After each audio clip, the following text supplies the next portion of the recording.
예수님께서 이 땅에 오셨고 진정한 평화가 시작됐다는 거예요. 그렇습니다. 성탄절이 주는 진정한 의미는 화해와 용서이고 사랑인 것입니다. 예수님께서 이 땅에 오신 이유가 뭐죠? 죄에서 우리를 구원하기 위함이고 전쟁과 싸움 대신에 용서와 평화를 주시기 위함인 것입니다. 예수님께서 이 땅에 오신 이 성탄절, 성탄주일 한 주 앞으로 다가왔어요. 여러분, 성탄절 하면 많은 기적의 사건들이 떠올려지는데 특별히 이 종교개혁자인 마틴 루터는 성탄에 관련된 이 성경 말씀을 통해서 세 가지의 기적을 이야기했습니다. 그 첫 번째는 하나님이 인간의 몸으로 이 땅에 오셨다는 것이 기적이고, 두 번째는 예수님께서 동정녀 마리아의 몸을 빌어서 이 땅에 오셨다는 것이고, 또 한 가지는 도저히 이해되지 않는 일을 마리아가 믿고 순종했다라고 하는 것입니다. 그러면서 이 세 가지 중에서 가장 놀라운 기적은 세 번째 기적이다, 그렇게 고백을 했습니다. 여러분, 이 하나님의 말씀을 믿고 순종한 마리아의 고향은 어디죠? 나사렛입니다. 나사렛은 이스라엘 북부 갈릴리에 위치한 아주 변두리 작은 마을이고 그 누구도 주목하지 않은 시골입니다. 별 볼 일 없는 곳입니다. 그래서 나다니엘이 아니 나사렛에서 뭔 선한 것이 나겠느냐라고 했지 않습니까? 그런데 우리의 상식을 초월하는 놀라운 기적이 일어났어요. 하나님께서는요 천사 가브리엘을 보내셔서 이렇게 말씀을 하시는 거예요. 누가복음 1장 28절 말씀 보세요. 그에게 들어가 이르되 은혜를 받은 자여 평안할지어다. 여러분, NIV 성경에 보면 너는 큰 은혜를 입었다, 페이버를 입었다 라고 번역이 되었어요. 페이버라고 하는 것은요 하나님으로부터 특별한 관심과 은혜를 입었다라고 하는 것입니다. 여러분, 이것은 이 마리아가 어떤 사람이었는가라고 하는 것에 대하여 잘 보여주고 있는 것입니다. 마리아는 시골에서 누구도 알아주지 않는 어린 소녀였지만 하나님 앞에서는요 참으로 진실하고 경건했다라고 하는 것입니다. 그리고 마리아에게 임한 하나님의 말씀은 마리아가 은혜를 받은 사람이고 또한 주님께서 그녀와 함께 하셨다라고 하는 놀라운 메시지가 담겨져 있다는 거예요. 왜 가브리엘 천사가 마리아를 만나자마자 은혜를 입은 자여라고 했을까라고 하는 거예요. 그건요 그 은혜라고 하는 단어의 뜻을 알면 쉽게 이해를 할 수가 있습니다. 은혜라고 하는 것은요 죄로 말미암아 영원히 죽었던 죄인에게 하나님께서 거저 베풀어 주신 거예요. 다시 말하면 은혜를 입은 것은요 자신의 수고가 아니라 하나님께서 페이버를 주셨기 때문이다라고 하는 것입니다. 그렇습니다. 마리아가 처녀의 몸으로 임신한 건요 그녀의 노력으로 된 게 아니에요. 전적으로 하나님께서 하신 것입니다. 그런데 그러한 은혜를 마리아만 받은 것이 아니라고 하는 거예요. 여러분과 저도 마찬가지예요. 우리가 어떻게 구원받았습니까? 우리의 수고로 받았나요? 우리가 선한 일을 했기 때문에 구원받았나요? 아니라고 하는 거예요. 우리가 죄 가운데 살고 있지만 하나님께서 예수님을 대신 십자가에 못 박아 죽게 하심으로 구원의 길을 열어주셨고 우리가 구원받은 거예요. 그래서 성경은 너희가 그 은혜를 인하여 구원을 받았다, 그 은혜로 인하여 믿음으로 말미암아 구원을 받았다라고 말씀하고 있어요. 마리아는 근데 이렇게 반응을 하잖아요. 여러분 29절 보세요. 처녀가 그 말을 듣고 놀라 이런 인사가 어찌함인가 생각하매. 여러분 여기서 생각하면은요 이 천사를 통해서 들려준 말씀을 마음에 새기고 생각하고 마음에 두었다는 거예요. 다시 말하면 묵상했다는 거예요. 하나님의 말씀을 소홀히 하지 않은 것이고요, 가슴에 담아두었다라고 하는 거예요. 하나님의 말씀이 이루어지는 은혜는 하나님이 주신 말씀을 가볍게 여기지 않는 사람에게 임하는 것입니다. 하나님의 말씀이 이루어지는 은혜는 하나님께서 주신 말씀을 가볍게 여기지 않는 사람에게 임하는 것입니다. 그 말씀을 묵상하고 가슴에 새기고, 거기서 또한 끝나는 것이 아니라 그 말씀이 내게 그대로 이루어지기를 원합니다 라고 하면서 순종하는 거예요. 그래서 마리아의 반응은요, 우리 크리스찬들의 모델이 되는 거예요. 근데 사람들은 예수님에 대해서 무관심합니다. 예수님을 맞이할 준비를 하지 않은 거예요. 메시아가 오신다라고 하는 그 말씀은 알고 있었지만 그 말씀이 이루어질 것이다라고 하는 믿음이 없었다는 거예요. 근데 그것이 2000년 전만 그렇습니까? 오늘날도 마찬가지예요. 그러므로 우리는 하나님 말씀을 많이 아는 것이 목적이 아니라 하나님의 말씀을 묵상하고 그 말씀을 가슴에 새기고 그 말씀에 순종하는 것이 중요하다고 하는 거예요. 근데 여러분, 그때 천사가 이렇게 말을 하잖아요. 30절 보세요. 천사가 이르되 마리아여 무서워하지 말라, 내가 하나님께 은혜를 입었느니라. 지금 천사가 뭐라고 하고 있죠? 평안하라, 무서워하지 말라, 하나님의 은혜를 입었다라고 말하는 거예요. 그러면 천사가 왜 그렇게 말을 하고 있냐는 거예요. 놀랄 만한 소식이 기다리고 있기 때문인 거예요. 그 소식이 뭐죠? 여러분 31절 보세요. 보라, 내가 잉타여 아들을 낳으리니 그 이름을 예수라 하라. 여러분, 천사가 찾아온 것도, 천사가 이야기한 것도 참 놀랍잖아요. 근데 더 놀라운 것이 뭐죠? 처녀인 자신에게 아들을 낳을 것이다 라고 하고 그 이름을 예수라 하라 말씀하시는 거예요. 여러분, 이 성탄의 소식, 예수님께서 탄생하신다라고 하는 거는요, 온 세상에 미칠 큰 기쁨의 좋은 소식입니다. 그렇지만 마리아를 생각해 보세요. 당황할 수밖에 없는 일이었습니다.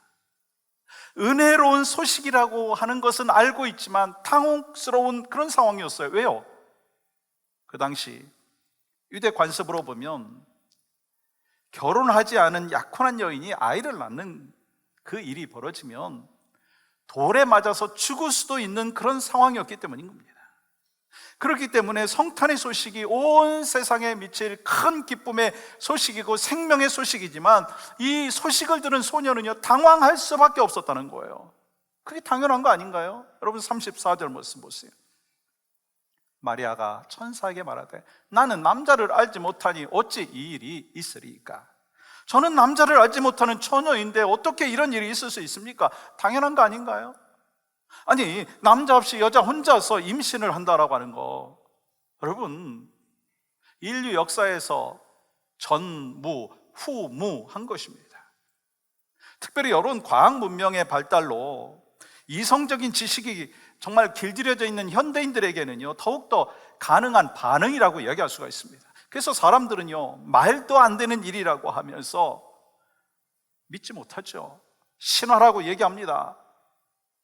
상식에 맞지 않는다고 이야기합니다. 그러면서 의심하죠. 심지어는요, 그것을 믿는 우리를 향하여 바보라고 생각합니다.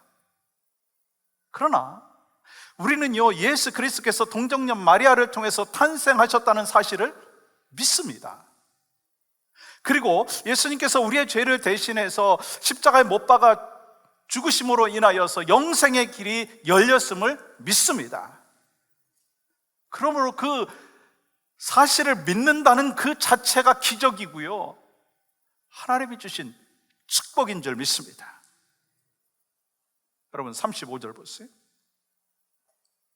천사가 대답하여 이르되 성령이 내게 임하시고 지극히 높으신 이의 능력이 너를 덮으시리니, 성령이 너희에게 임하시고 하나님의 능력이 너를 덮을 것이다, 그래서 아들을 낳을 것이다 말씀하는 거예요. 여러분, 참으로 한마디 한마디 얼마나 귀합니까? 여러분, 이 소식은요, 아담과 하와의 불순종으로 인해 가지고 죄와 허물로 죽은 인류에게 생명의 소식이에요. 근데 아무리 생명의 소식이고 복된 소식이라 하고 한다 할지라도 어떻게 이 상황에서 예! 라고 대답할 수 있겠습니까? 여러분, 마리아와 요셉은 정혼한 사이입니다. 그 당시는 일찍 결혼하였어요. 좋은 제도가 있었어요.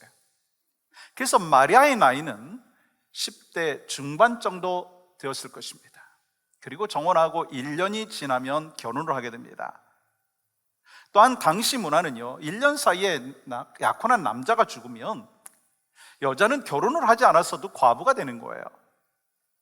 뿐만 아니라 정혼한 사이에 아이를 낳게 되면 사형에 처해지게 되어 있습니다.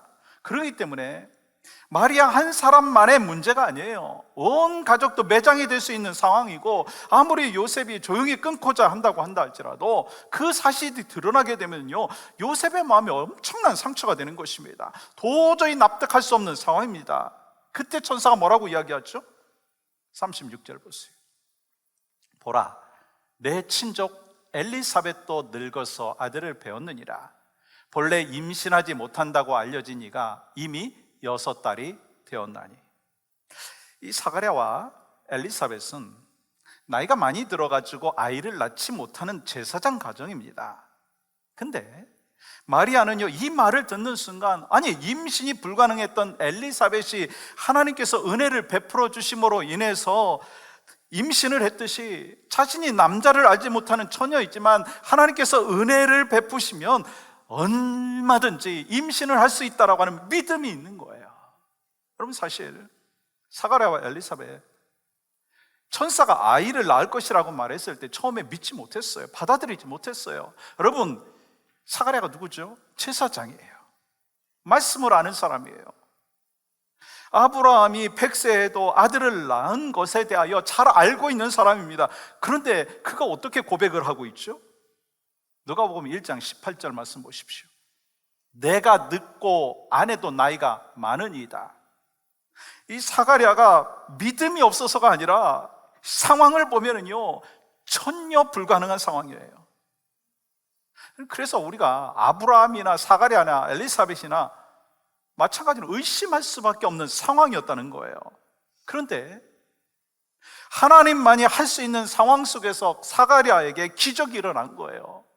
이미 임신을 했고 6개월이 지났다는 거예요. 그것을 천사가 선포하고 있습니다. 여러분, 37절 말씀 보세요.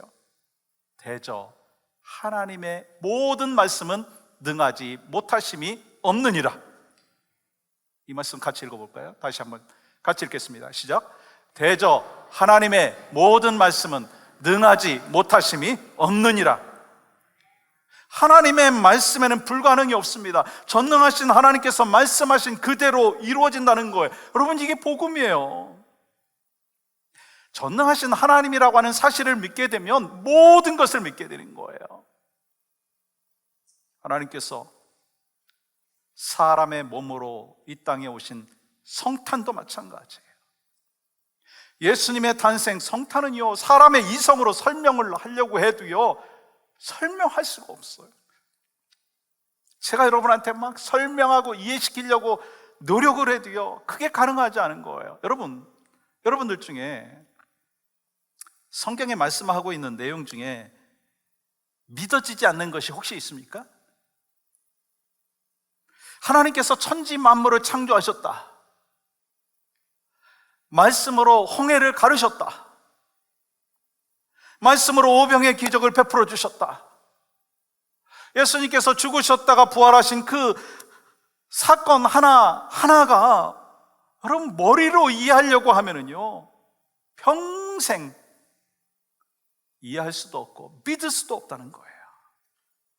그러니까 우리는 믿음을 달라고 해야지, 하나님 이해시켜 달라고 하면 평생 이해할 수 없는 것이 성경 속에 있는 말씀이라는 거예요. 왜요?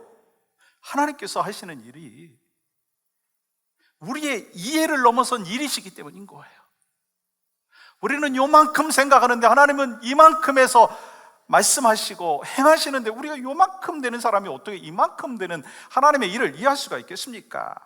그러므로 신앙생활이 뭐냐면 전능하신 하나님이시기 때문에 그 하나님께서 행하신 일을 믿고 신뢰하는 거예요.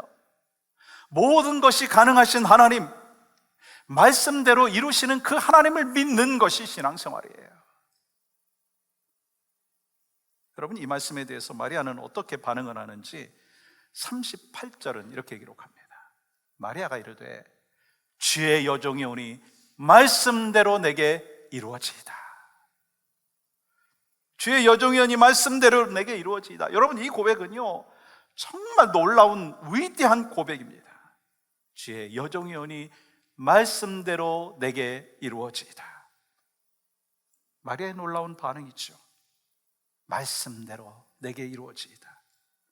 여기서 이루어지이다라고 하는 말은요 명령 간구형이라고 합니다. 다시 말해서 그렇게 이루어지기를 간절히 기도했다라고 하는 거예요. 그녀가 기도했다라고 하는 거지요 단지 믿기만 한 것이 아니라 적극적으로 그 일이 이루어지기를 간구했다는 거예요. 그래서 마리아가 위대하다라고 하는 거예요. 어떤 대가를 지불한다 한다 할지라도 자신을 통해서 하나님의 말씀이 이루어지기를 간절히 사모하며 간구했다는 거예요. 여러분, 그녀는요, 마리아는요, 장차 당할 고난이 무엇인지를 알고 있었지만 하나님께서 말씀하신 대로 이루어지기를 원했다라고 하는 거예요. 여러분, 이 말은요 하나님께서 하시는 일에 대하여 이의가 없다는 거예요. 토를 달지 않는다는 거예요. 그리고 주의 여종이 오니 라고 하는 이 말씀 속에서는요 자신의 위치를 정확하게 이해하고 있는 거예요. 여러분, 종의 선택은요 하나밖에 없어요. 뭐죠? 순종이에요. 주의 여종이라고 하는 것은요 전능하신 하나님이 누구시라고 하는 것과 내가 누구라고 하는 것을 보여주는 거예요. 하나님은 나의 주인이시고 나는 종입니다. 여러분, 이 고백을 할 수 있으면 모든 게 다 끝나는 거 아닌가요? 얼마 전에 어느 분하고 이야기를 하는데 그분이 이렇게 이야기를 하시더라고요. 제가 하나님의 종이라면 주인이신 하나님께서 말씀하시면 내 생각, 내 환경 다 내려놓고 노예처럼 따라가는 것 당연하다. 내가 하나님의 종이고 하나님은 나의 주인이라면 주인이신 하나님이 나에게 말씀하시면 그냥 노예처럼 따라가는 것 당연하다. 제가 그 이야기를 들으면서 많은 도전을 받았어요. 그렇습니다. 우리는 하나님의 종입니다. 여러분과 저는 하나님의 종입니다. 이 종이라고 하니까 아멘이 안 나오시는 것 같은데 성경에서 말씀하는 거예요. 하나님은 우리의 주인이시고 여러분과 저는 하나님의 종입니다. 아멘이시죠? 그렇기 때문에 우리는요 주인이신 하나님께 이해시켜 달라고 자꾸 질문할 게 아니고요 믿음으로 순종할 수 있는 하나님의 사람이 될 수 있도록 주여 도와주시옵소서. 그게 바로 여러분과 제가 해야 될 일이라는 거예요. 주님, 저는 당신의 종입니다. 말씀대로 내게 이루어 주시옵소서. 여러분, 지금 이 마리아의 고백은 뭐 인생 다 살고 죽음을 앞두고 있는 사람의 고백이 아니에요. 꿈 많고 철없는 10대 소녀가 고백하는 거예요. 저는요 이 마리아의 고백을 보면서 이 마리아가 모든 과정을 다 이해했기 때문에 이렇게 대답을 했을 것이라고 생각하지 않습니다. 하나님의 말씀을 신뢰했기 때문에 순종하겠다고 고백한 거예요. 마리아는 어린 소녀였지만 말씀대로 이루어질 것이라고 하는 확신이 있었다는 거예요. 그러면 우리들이 일상에서 하나님의 능력을 잘 경험하지 못하는 이유가 뭘까요? 아니, 지금 마리아는 하나님의 능력을 경험했는데 우리는 이 일상생활 속에서 하나님의 능력을 경험하지 못하는 삶이 많습니다. 왜요? 하나님의 말씀을 그대로 믿지 못하고 순종하지 못하기 때문이에요. 하나님의 말씀이 능력 있다는 것을 들어서는 알고 있지만 그건 뭐 대단히 믿음이 좋은 사람에게만 해당되는 것이고 그런 사람들이 경험하는 것이라고 생각을 한다는 거예요.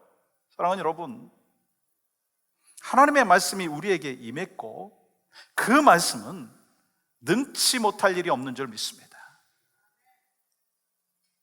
우리는 다른 능력을 그래서 가질 필요가 없는 거예요. 우리는 하나님이 말씀하여 주시면 우리는 그 말씀에 반응하고 순종하면 된다는 거예요. 그때 하나님은 말씀대로 이루어 주신다고 하는 거예요. 이 가까운 곳에 있는 세들백 처치 리고렐 목사님의 사모님께서 쓰신 책 중에 하나가 위험한 순종, Dangerous Surrender라고 하는 책입니다. 그 책의 내용에는 이렇게 기록이 되었어요. 당신이 하나님께 예스라고 했을 때 일어나는 일은 위험한 순종입니다. 하나님께서 나의 주인이시고 나는 당신의 종입니다. 그렇기 때문에 하나님께서 무슨 말씀 하시더라도 예스 하는 순간 일어나는 것은요, 위험한 순종이다라고 하는 거예요. 근데 성경에 보면 위험한 순종을 했던 사람들이 참 많더라고요. 다니엘 보세요. 오직 하나님 앞에 무릎을 꿇고 하나님 앞에 나아가 순종을 했을 때 기다리고 있었던 것이 뭐예요? 사자굴이었어요. 사드락과 메삭과 아벳느고가 느부갓네살 왕 앞에서 하나님의 말씀에 순종하기 위해서 달려갔을 때 기다리고 있었던 것은 무엇이죠? 죽음의 풀무불이었어요. 스데반 집사님이 오직 예수 그리스도만이 나의 유일한 주인이시고 그것을 고백했을 때 기다리고 있는 것은요, 하늘의 영광이 아니라 돌에 맞아 죽는 죽음이었습니다. 이와 같이 기독교의 역사는 하나님의 말씀에 순종함으로 인해서 내려온 것이라고 할 수가 있습니다. 그렇기 때문에 중요한 말씀은 말씀에 순종한다라고 하는 것은요, 말씀의 내용 때문에 하는 것이 아니라 그렇게 말씀하신 분이 전능하신 하나님이시기 때문에 순종하는 거예요. 말씀 속에서 우리에게 순종하라고 말씀하시는 거, 여러분 순종하기가 얼마나 힘들어요. 내용을 보면 순종할 수가 없지만 그렇게 말씀하신 분이 전능하신 하나님이시라고 하는 것을 우리가 안다면 순종할 수가 있다는 거예요. 우리들은 성경에 기록한 모든 내용에 대해서 정말 순종하기가 쉽지 않아요. 예를 들어서 아브라함의 순종 보십시오. 아니, 아들을 바치라고 하는 그 말씀 하셔도 안 되고요, 할 수도 없는 거 아닌가요? 그러나 그렇게 말씀하신 분이 하나님이시기 때문에 고통의 밤을 지나고 아침 일찍 이삭을 데리고 모리아 산으로 갔던 거예요. 그렇기 때문에 순종이라고 하는 건요, 내용을 보면 순종할 수가 없어요. 내용을 보고 계산해 보면은요, 평생 동안 순종할 수 없다라고 하는 거예요. 그러나 나의 주인이신 하나님께서 나에게 말씀하셨기 때문에 나는 종으로서 그 말씀을 믿고 나는 그 말씀대로 살아가는 거예요. 그렇습니다. 신앙생활은요, 주인이신 하나님이 말씀하시면 나는 종이기에 믿고 나아가는 거예요. 하나님이 말씀하시면 나는 종으로서 예스 하면서 순종하는 것이 신앙생활이라고 하는 거예요. 그러면 여러분, 누가 순종할 수 있을까요? 하나님이 누구신지를 아는 사람이 순종할 수 있는 거예요. 하나님 앞에서 내 자신이 누구인지를 아는 사람이에요. 하나님이 주인이시기 때문에 그냥 믿고 달려가는 것입니다. 만약에 마리아가 나 말고 다른 사람을 택해서 사용하십시오, 그렇게 거절을 했다면 어떤 일이 벌어졌을까요? 예수님이 탄생 안 하셨을까요? 하나님의 큰 역사는요, 다른 사람을 통해서 일어났을 거예요. 마찬가지, 하나님께서 나에게 말씀하셨는데 순종하지 않는다면 하나님께서 계획을 취소하시고 하나님의 뜻을 캔슬하시고 그런 게 아니고요, 다른 사람을 통해서 이루신다는 거예요. 예를 들어서 이 교육관 어프로브가 나는 그 과정 속에서 이게 하나님의 뜻이 아닙니다 하고서 그냥 기도하지 않고 그냥 포기했다면 그래도 하나님께서 교육관 건축이라고 하는 걸 이루실 수 있어요. 이루실 거예요. 근데 하나님의 복은 우리에게 임하지 않는다는 거예요. 우리가 기도하고 기다렸더니, 포기하지 않았더니 하나님이 우리를 통해서 일하여 주시는 거예요. 그래서 우리에게 복이 있다는 거예요.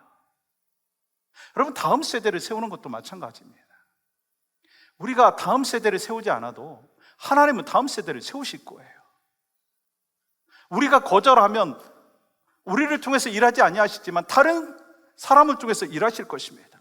선교하고 영혼 구원하고 봉사하는 거 내가 노하면 하나님은 이루실 일을 캔슬시키는 것이 아니라 나를 통해서 일은 안 하시고 다른 사람을 통해서 일하시는 거예요. 근데 내가 순종하면 나를 통해서 하나님 앞에 기쁨과 영광이 올려드려지지만 내가 불순종하면 내가 받을 복을 다른 사람이 받는 거예요. 저는 복 받기 위해서 신앙생활하는 것은 아닙니다. 그러나 하나님의 은혜를 입은 사람들은 그 은혜를 어떻게 하면 갚을까? 어떻게 하면 하나님의 뜻에 순종할까? 그러니까 우리는 말씀하여 주시옵소서, 내가 순종하겠습니다. 그런 고백이 있어야 된다는 거예요. 이런 때는 아멘이 함께 확 나와야 되는데 조금 나오는 걸 보니까 이제 순종이 좀 쉽지 않은 거예요. 그렇죠? 그렇다면 우리가 신앙생활하면서 즉시 순종하지 못하는 이유가 뭘까? 그건요, 상황을 다 따져보고 머리를 막 계산해보고 이익이 될까 말까 생각하기 때문이에요.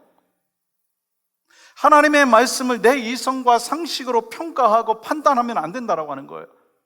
그러므로 보이는 현실과 상황에 의해서 판단하지 말고 믿음으로 나아가라. 그리고 질문해 봐야 돼요. 하나님을 나의 주인으로 모시고 있는가? 나는 종으로 살고 있는가? 하나님을 나의 주인으로 모시고 살고 있고 나는 종으로 살고 있는가? 거기에 모든 것이 포함되어 있는 것입니다. 사랑하는 여러분, 위험한 순종, 생명을 걸었던 순종 때문에 기독교 2000년 역사가 오늘까지 왔어요. 또한 한국교회 수많은 순교자의 피와 순종으로 인해서 우리가 오늘 복음 안에서 살고 있습니다. 사랑하는 여러분, 오늘도 하나님께서는 우리에게 계속해서 말씀 주세요. 그 말씀 묵상하십시오. 그 말씀을 가슴에 새기십시오. 그리고 그 말씀에 반응하시고 순종하시기를 바랍니다. 그 일이 어렵고 위험해 보여도 기꺼이 말씀이 이루어질 것을 믿는다면 하나님이 함께 하시고 우리를 통해서 구원의 역사를 이루어 가실 줄 믿습니다. 다음 주일이 예수님께서 이 땅에 오신 성탄절입니다. 우리는 성탄절에 이러한 고백이 있기를 원합니다. 하나님은 나의 주인이시고 저는 종입니다. 말씀대로 내게 이루어 주시옵소서. 한번 같이 읽어볼까요?